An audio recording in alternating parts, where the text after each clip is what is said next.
நான் தியானம் பண்ணிக்கிட்டே இருக்கிறேன்யா, என் மனசு அலை பாயுது, ஒரு இடத்துல நிக்க மாட்டேங்குது.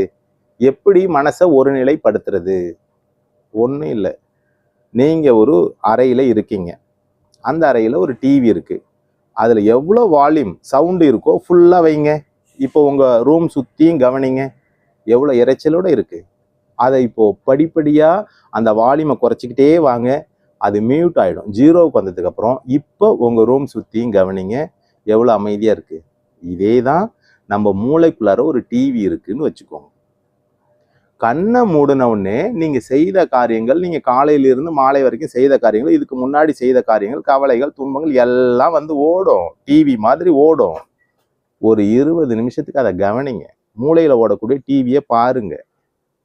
அது கொஞ்ச நேரம் மன அலைச்சல் வேகம் குறையும், தானாவே குறையும். குறைஞ்சு குறைஞ்சு குறைஞ்சு குறைஞ்சு அப்படியே 0 சைக்கிளுக்கு வர தொடர்றதுக்கு முயற்சி பண்ணும். அப்போ உங்களுக்குள்ள ஒரு அமைதி வரும். அவசரப்படாதீங்க. 20 நிமிஷத்துக்கு மேலே தான் உங்களுக்கு தியானத்துல மகத்துவமே இருக்கு. அப்போ நீங்க இந்த 0 சைக்கிளை நீங்க தொடர்றதுக்கு முன்னாடி ஆல்ஃபா ஸ்டேட்டுக்கு வருவீங்க.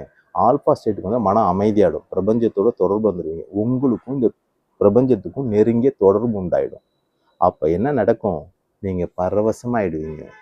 உங்க முகம் பிரகாசமாயிடும். நீங்க நினைச்ச காரியம்லாம் வாழ்க்கையில் நடக்க ஆரம்பிக்கும்.